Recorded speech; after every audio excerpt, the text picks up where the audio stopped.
বেশ কিছু লাঠি এখান থেকে বাজেয়াপ্ত করা হয়েছে, যে লাঠিগুলো দেখতে পাওয়া যাচ্ছে বিভিন্ন জায়গায় পেরেক লাগানো অবস্থায় রয়েছে এবং এক্ষেত্রে তারা বিভিন্ন জায়গায় দেখছে যে কারা কিভাবে কোথা থেকে এসেছিল, এই রকম লাঠি বা কোন কোন গাড়ি নিয়ে এসেছিল যারা এই সোনপুর বাজারে পুলিশের ওপরে হামলা চালায় বলে অভিযোগ। অন্যদিকে পুলিশের গাড়িতে মোটর বাইকে অগ্নিসংযোগ করে, পুলিশের গাড়িতে ভাঙচুর করে গাড়ি উল্টে দেয়। আমি দেখতে পাচ্ছি বিভিন্ন যে জায়গাগুলো রয়েছে ভাঙড় এলাকা, সেই সমস্ত জায়গায় পুলিশ বর্তমানে তারা গেছেন এবং যারা এই ঘটনাটি ঘটালো তারা কোথা থেকে এসেছিল, কোন জায়গা থেকে এসেছিল, কিভাবে এই গোটা ঘটনাটি ঘটলো, সেই সমস্ত বিষয়টা একবারে খতিয়ে দেখছে। আমরা সোনপুর বাজার যে জায়গায় এসেছি সেখানে দমকল আসতে পারছিল না, কারণ বিভিন্ন জায়গায় রাস্তায় অবরুদ্ধ অবস্থায় ছিল। দমকলের গাড়ি বেশ কিছুটা পরে এসছে এবং পুলিশের যে ভ্যান, সেই ভ্যান এখানে সম্পূর্ণভাবে উল্টে দেওয়া হয়েছিল, তাতেও অগ্নিসংযোগের চেষ্টা করা হয় বলে বলা হচ্ছিল।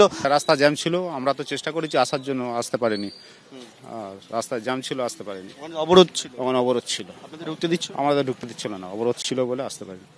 দমকলের কর্মীরা তারা আসতে পারছে না সোনপুর বাজার যে জায়গায় ঘটনাটি ঘটে এবং এখানে পুলিশের যেমন একদিকে এই ভ্যান কলকাতা পুলিশের সেই ভ্যান সম্পূর্ণ উল্টে দেওয়া হয়েছিল, পাশাপাশি কিন্তু এখানে পুলিশের বেশ কিছু মোটর বাইক, সেই মোটর বাইকে আগুন লাগিয়ে দেওয়া হয় বা রণক্ষেত্রে চেয়ারানা এই জায়গায়। এবং বর্তমানে পুলিশ যে বিষয়টা জানাচ্ছে যে বেশ কয়েকজন পুলিশ কর্মী তারা আহত হয়েছে, ইট বৃষ্টি করা হয়েছিল এবং সমস্ত বিষয়টা তারা খতিয়ে দেখার চেষ্টা করছে। কিন্তু ভাঙড়ে যে পরিস্থিতি হলো তার পরবর্তীকালে কিন্তু যে বিষয় পুলিশ জানাচ্ছে, তারা বিভিন্ন জায়গায় টহলদারি দেওয়ার কাজ শুরু করেছে। তবে এখনো পর্যন্ত পরিস্থিতি যে সম্পূর্ণভাবে সমস্ত জায়গায় স্বাভাবিক তেমনটা কিন্তু নয়। পুলিশ জানাচ্ছে যারা যেই ঘটনার সঙ্গে যুক্ত রয়েছে তাদেরকে চিহ্নিতকরণের কাজ তারা শুরু করেছে। এই ঘটনায় ইতিমধ্যেই কিন্তু উত্তর কাশীপুর থানার পুলিশ মোট 8 জনকে গ্রেফতার করেছে। আমরা রয়েছি সেই জায়গায়, ক্যামেরা পার্সন দিব্যেন্দুকে বলবো দেখাতে ছবিটা, সেই সোনপুর বাজার। এখানেই কিন্তু একের পর এক পুলিশের বাইকে আগুন লাগানো হয়। এখনো পর্যন্ত পুলিশ সূত্রে পাওয়া খবর অনুযায়ী মোট 5টি পুলিশের বাইকে অগ্নিসংযোগের ঘটনা ঘটে এবং যে চিত্র দেখাবো দিব্যেন্দুকে বলবো দেখাতে, এখনো যত্রতত্র ছড়িয়ে ছিটিয়ে পড়ে রয়েছে পোড়া অংশ। এখানেই কিন্তু একের পর এক পুলিশের গাড়িতে আগুন লাগানো হয়, বাইকে আগুন লাগানো হয় এবং পুলিশের একটি প্রিজন ভ্যান ছিল, সেই প্রিজন ভ্যানে পর্যন্ত আগুন লাগানো হয়েছে।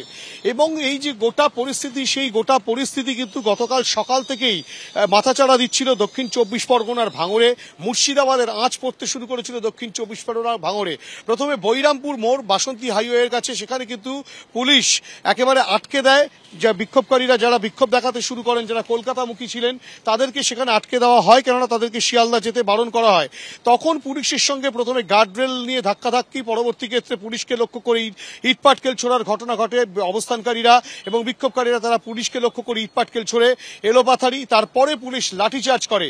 দীর্ঘ প্রায় 4 ঘন্টা বাসন্তী হাইওয়ে বন্ধ ছিল। বৈরামপুর মোড় যখন হয় তার পরবর্তী ক্ষেত্রে পাগলারহাট বাজার, সেখানে পর্যন্ত অবস্থান হয়। তার পরবর্তী ক্ষেত্রে বালিগাদায় কাঠের গুঁড়ি ফেলে, গাছের গুঁড়ি ফেলে রাস্তা অবরোধ করা হয়।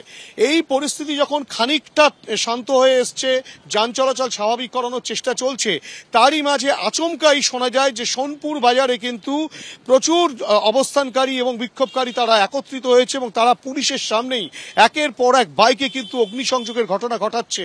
তুমি দেখতেই পাচ্ছ সামনে ইটপাটকেল রয়েছে, ঠিক এভাবে ইটপাটকেল ছোড়া হয়, গাড়ি ভাঙচুর করা হয়, পুলিশের প্রিজন ভ্যান ভাঙচুর করা হয়। তাতে পুলিশের কর্মীরা যেমন আক্রান্ত হয়েছেন, সাধারণ মানুষজন তারা কিন্তু দীর্ঘক্ষণ আটকা পড়ে যান।